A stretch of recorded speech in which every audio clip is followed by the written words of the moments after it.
Sejam bem-vindos a esta análise. Hoje, a gente vai direto ao ponto em uma das realidades mais difíceis da vida moderna, o impacto do trabalho noturno na nossa saúde. Vamos mergulhar num estudo longitudinal gigantesco do UK Biobank para entender os riscos reais que quem trabalha de madrugada enfrenta e, o mais importante, como algumas escolhas de estilo de vida podem literalmente mudar o jogo. É simplesmente fascinante ver como o corpo humano reage a essas rotinas e o que a ciência mais atual nos diz sobre como proteger a nossa longevidade. Bom, para começar a entender o tamanho do problema, pensem nesse número, 29%. Essa é a porcentagem de trabalhadores lá nos Estados Unidos que operam em horários fora do padrão, sabe? Longe daquela janela clássica das 6 da manhã às 6 da tarde. O trabalho em turnos não é um detalhe, é uma questão social imensa. A nossa sociedade funciona 24 horas por dia e isso força uma parte enorme da força de trabalho a bagunçar completamente o relógio biológico. O nosso corpo simplesmente não evoluiu para ficar acordado e superprodutivo de madrugada de forma constante. E o resultado disso? Os dados mostram repetidamente que há um aumento claro nos riscos de mortalidade prematura.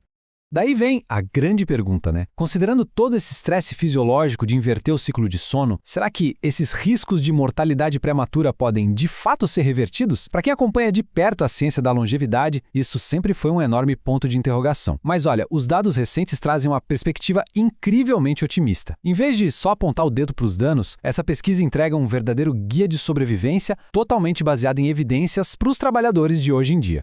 O que nos leva à primeira parte desta análise, os escudos. Como exatamente medir o movimento e a alimentação?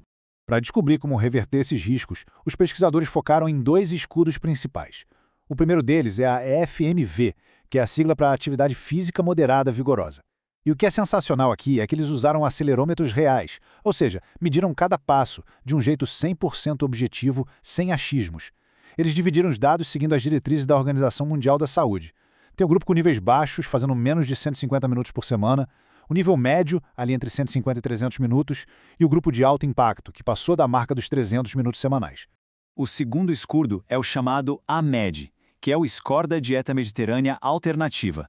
Para medir a qualidade da alimentação de todo mundo, eles usaram uma escala super rigorosa que vai de 0 a 9, baseada no que as pessoas lembravam de ter comido nas últimas 24 horas. É simples, quanto maior o seu número nessa escala, mais a sua alimentação se aproxima da dieta mediterrânea. E como a gente sabe, isso significa muitos vegetais, azeite de oliva, peixe e, claro, quase nada de ultraprocessados.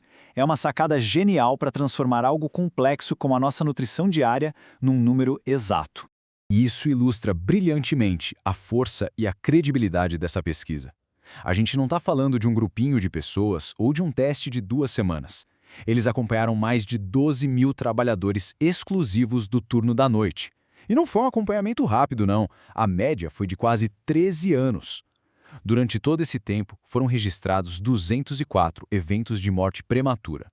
Uma escala gigantesca assim garante que a gente não está olhando para um acaso estatístico, mas sim para tendências reais que impactam vidas de verdade.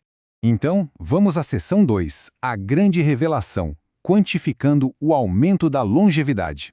Os números mostram exatamente o poder das nossas escolhas do dia a dia. Olha só, níveis mais altos daquela atividade física moderada vigorosa trouxeram uma redução de mais de 30% no risco de mortalidade prematura.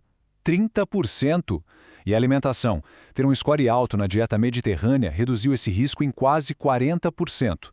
Mas o detalhe mais incrível de todos é que esses fatores funcionam de forma independente. Só de melhorar a dieta ou só de focar nos exercícios, já se cria um escudo gigante contra os perigos do trabalho noturno. Mas a história não acaba aí. Entramos na seção 3, a reviravolta, uma surpreendente divisão de gênero. Agora, o que é realmente interessante nessa parte é o rumo totalmente inesperado que os dados tomaram quando a gente olha para a expectativa de vida. Essa análise jogou por terra aquela velha ideia de que uma mesma solução serve para todo mundo. Para os homens que trabalham à noite, o ganho principal de anos de vida veio quase que inteiramente do exercício físico, dando a eles quase 5 anos a mais. Quase 5 anos! Agora, do lado das mulheres, o cenário muda completamente. O ganho de longevidade para elas foi um salto absurdo de 7,64 anos e veio quase exclusivamente de seguir à risca a dieta mediterrânea. É um exemplo claríssimo de que a gente precisa urgente de abordagens de saúde mais precisas e focadas nas diferenças biológicas. Isso nos leva direto para a nossa quarta e última sessão, a combinação ideal de estilo de vida. Prestem atenção nestes dados sobre o limite de proteção que o nosso corpo consegue alcançar, porque é simplesmente fenomenal. Imagina que o risco normal de quem trabalha à noite seja 1,0. Quando a gente junta um nível médio de exercícios físicos com uma pontuação alta na dieta mediterrânea, o risco desaba para 0,385. Gente, nós estamos falando de uma redução de mais de 60% na mortalidade prematura. Para colocar isso em perspectiva, é quase como neutralizar completamente o perigo que o turno da noite causa no organismo. Então, o ponto crucial de tudo isso é o seguinte: a ciência conseguiu quebrar o código e encontrar a fórmula de sobrevivência definitiva contra esses riscos. E a melhor parte? É algo super possível de fazer no dia a dia. Ninguém precisa virar um atleta olímpico. O efeito protetor mais forte descoberto em mais de uma década de estudos exige só uma combinação bem pé no chão. Uma atividade física de nível médio, ali, entre 150 e 300 minutos por semana, de mãos dadas com uma dieta de alta qualidade nutricional. Só isso já é um divisor de águas absoluto. Diante de fatos tão claros e inegáveis, fica óbvio que aquele modelo antigo de bem-estar corporativo, cheio de conselhos genéricos, precisa mudar para ontem. Se a dieta tem um peso muito maior para as mulheres e o exercício físico é a chave para os homens, precisamos de estratégias sob medida. Essa é, sem dúvida, a nova fronteira da saúde ocupacional. A ciência já nos entregou de bandeja o mapa do tesouro para salvar anos de vida. A pergunta que não quer calar agora é: será que as empresas e as políticas de saúde estão prontas para seguir esse mapa?